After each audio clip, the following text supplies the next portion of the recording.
I think there was a bit of confusion and misinformation by accident, as there was yesterday for the big march, because a lot of us had agreed that it was going to go via Canada House and the Home Office, because the Home Office is the legal source of most of these attacks on our rights. However, a bit of confusion, and it went on an old route straight to Brixton and Clapham Common. No, I went on it and it was great, actually. It was a great thing, but it should have done more. Yeah.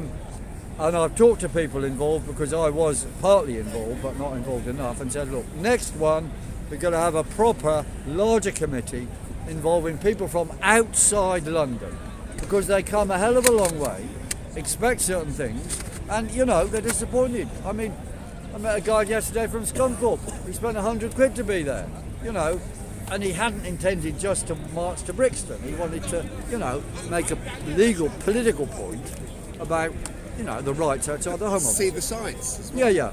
Well, maybe see the sights. I mean, people have different reasons to go on marches. We have to actually accommodate all of them, really, and do some of these symbolic places as well as outreach, because outreach in the long run is absolutely vital. But making propaganda on videos like this is also outreach, because people watch the videos. We could be outside Canada House now doing it. So anyway, where are we now? We've got restrictions lifted on the same day that Russia takes action in Afghanistan, the 22nd Ukraine! What did I say? 1979! Afghanistan. It's Afghanistan. Never mind. I'm flipping, guys. Sorry. We all knew. You're just testing us. I just tested you. You passed the test. On the same day as the restrictions are lifted, the Russians go into Ukraine on the 22nd of the 2nd, 22. Which was exactly 8 years after the coup in the Ukraine in 2014. So Putin is saying something. This is why we're going there, because of that coup. And the coup happened as a precursor of the Ukraine being grabbed into NATO. And of course there's an accumulation of Western troops in the Ukraine, missiles and everything. So the Russians had no choice but to do that, just like the Americans had no choice in the Cuban Missile Crisis of 1964, but to draw a line, and the Russians then withdrew those nuclear missiles from Cuba.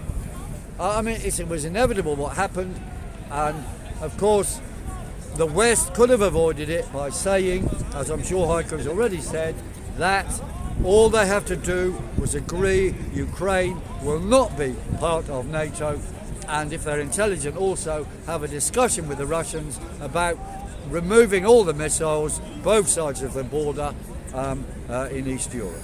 That's what it's a massive build-up of missiles each side. It is crazy. It ought to end. However, the West didn't do this. They're not able to stop the Russians anyway. They can huff and puff and puff, but it's to their advantage to huff and puff and puff, because now energy prices are going up. Right. There will be a big chaos of energy in Europe, which they will make worse. They've cancelled Nord Stream 2 pipeline, so there'll be an energy shortage. That will be used to control you. It's a war on you. That's right. Digital ID could be used to measure what your consumption of electricity is. I mean, who knows? Lots of things will come because of this war, and they'll be against us.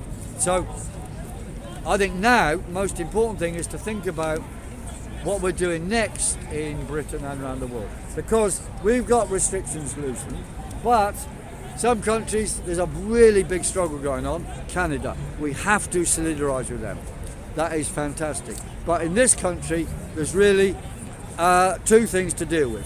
One is being prepared for energy lockdowns, whatever, climate lockdowns, climate energy lockdowns. They'll talk rubbish in order to control. We know what their motive is. Their motive is bringing in a new world order, or as we call it, a new world tyranny. It spells it out on the World Economic Forum. It's not conspiracy theory, it is complete fact. And their next step is, because the virus narrative is failing, people know that a lot of things happen to you after you've had one of these injections, and they are not healthy. That's the minimum thing I could say. I could say a lot more, but let's be clear. So now Gates and company have started a thing called CP, which I'd call septic if you like, but anyway, they've got a septic project called CP, which is the Coalition for Epidemic Preparedness Innovation. What the hell is that?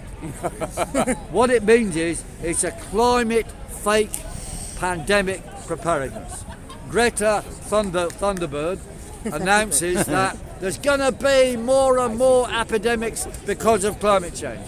Well, actually the world's getting cooler. Everything she said is lies, and the idea that they're causing extra illnesses is also total lies. But that is going to be their new thing. Launched 24/7 by the BBC lie machine and backed up by Sky News lie machine, Channel 4 lie machine. And Russia Today, of course, goes along with the climate lie as well, because they want to use that to up energy prices. And of course the Russians are going to do very well financially out of the war, because energy prices will go up. They'll sell gas on the illegal market or whatever to various people, probably less to Europe, of course, we know that, and there will be a real energy shortage. But that's what will happen. So they've got this Coalition for Epidemic Preparedness Innovation, and we'll just call it the Climate Fake Pandemic Preparedness thing is a con.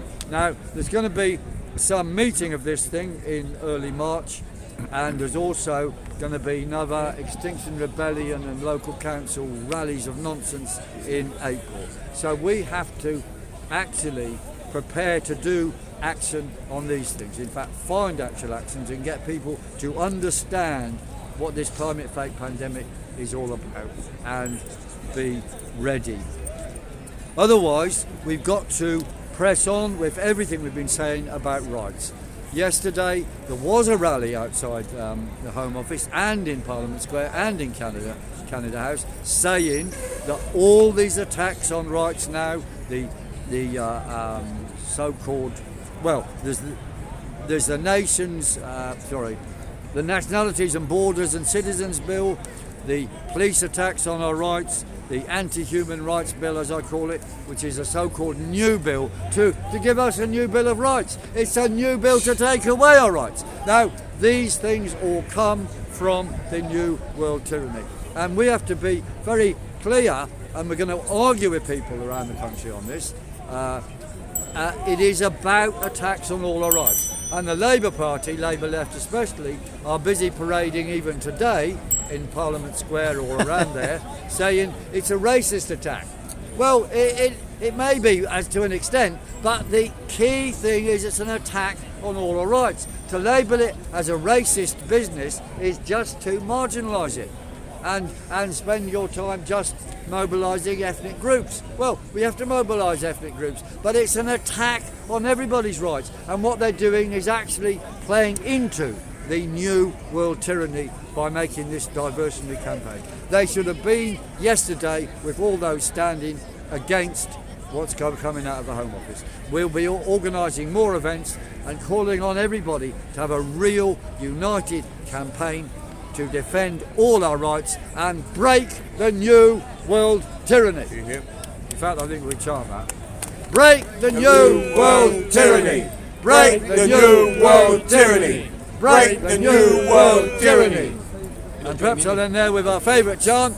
Resist, defy, do not comply. Resist, defy, do not comply. Resist, defy, do not comply. Thank you. Thank you. And here we have more leaflets on wheels and yellow t-shirts. And the convoy is continuing down outside New Scotland Yard. There's about 6 cars there.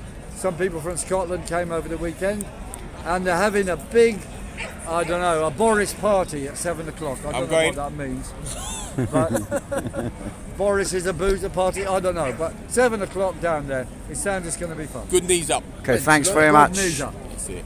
Okay, Okay, guys, that's Speaker's Corner today. thank you very much. Brother.